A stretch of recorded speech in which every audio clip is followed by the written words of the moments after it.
Grabe, ang dami no. Ganto karami dumarating sa amin linggo-linggo mga kabasura. Gaganahan ka talagang magtrabaho kapag ganito kadami yung mga pwede mong mapulot. Tapos may iPad pa oh. Oh my God! Wow! At hindi lang yan. May camera pa oh. Yuhu! May camera pa. Tapos, yung pangarap kong camera pang vlog, napupulot lang din. Ganda nito, mamahalin to ah. Kaya tara, sama kayo. Ikukwento ko sa inyo kung bakit ganyan karami yan. Yang hawak kong sako ay naglalaman ng mga cellphone, tablet, at camera na nakuha namin dyan sa trabaho magmula Lunes hanggang Sabado. Ibig sabihin, isang linggo lang ganyan karami yung kaya naming ipunin dito. Kaya nagagawa nating mamigay ng mga cellphone, tablet, pati na rin laptop. Kaya ano pang hinihintay mo? Palagi ka lang mag-like, comment, at mag-share ng mga videos ko. Kasi hindi nauubos yung mga gadgets dito. Linggo-linggo talaga, ganyan yan kadami. Ayan mga kabasura, ganyan yan kadami. Lahat yan mula ibabaw hanggang ilalim. Puro cellphone. Hindi pa kasama dyan yung mga nakuha ko dun sa mga nakaraang videos ko. Kasi yung mga yon ay nasa kwarto ko na. Yung iba ay nasa box na. Bubuhos ko ha. Heto, ibubuhos ko. Tignan natin kung ano-anong klaseng mga gadgets yung mga tinatapon lang dito sa South Korea. Grabe talaga sila, no? Kahit yung mga gamit na hindi pa patapon, tinatapon na nila. Basta meron na silang bagong kapalit. Wow! Ang dami! Tablet! Daming tablet!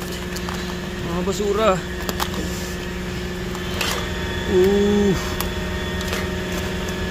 May iPad pa oh! May iPad pa mga basura! Woohoo! Ang dami. Cellphone. Grabe. May camera pa oh. Yuhu! May camera pa. Grabe, ang dami no. Ganto karami dumarating sa amin linggo-linggo mga kabasura.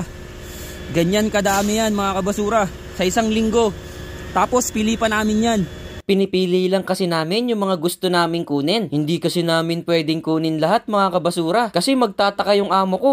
Magtatanong yun sa amin kung bakit walang mga cellphone at tablet. Meron kasi silang customer niyan. Buwan-buwan pumupunta yun dito sa amin para kunin lahat ng mga napulot namin. Kung pwede ko nga lang kunin lahat yan, naku, gagawin ko talaga mga kabasura. Tapos ipamimigay ko talaga lahat yan sa sobrang dami. Kaya lang hindi pwede. Kaya pinipili lang natin yung mga kukunin natin. Yung talagang maayos at magaganda pa. Para talagang mapakinabangan. Katulad ng mga nakikita nyo sa videos ko. Magmula Lunes hanggang Sabado.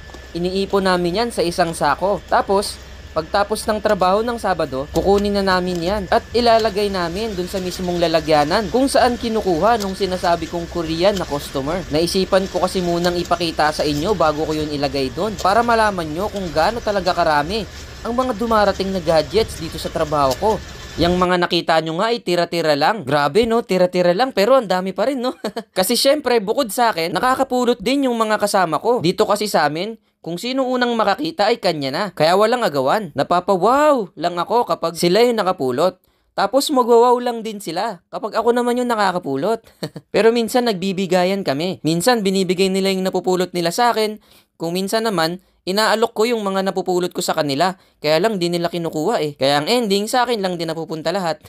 Hindi kasi sila nagbo-vlog at namimigay kagaya ko. Kaya kapag may binibigay sila, tinatanggap ko lang ng tinatanggap. Kasi pwede ko naman ipamigay din. Sa mga oras nga pala na yan, hiniwalay ko yung mga camera sa mga cellphone at tablet. At habang ginagawa ko nga yan, nakakita ako ng pangarap kong camera pang vlog mga kabasura.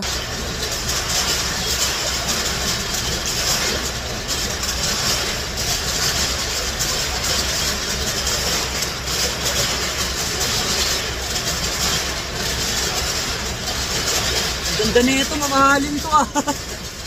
Grabe. Samsung to, ganda oh. Ganda. Kuhanin ko to, testing ko kung gagana. Tinabi ko yon at pagkatapos tinuloy ko na yung ginagawa ko. Tinesting ko nga pala yung camera na yon. Hindi siya nagbubukas. Siguro lobat lang yung battery niya. Wala kasing kasamang charger. Kaya kailangan ko pang bilhan ng charger mga kabasura. Pero tatry ko munang hanapan. Baka sakali kasing may dumating na katulad niyang charger. Tapos meron ding ganito mga kabasura.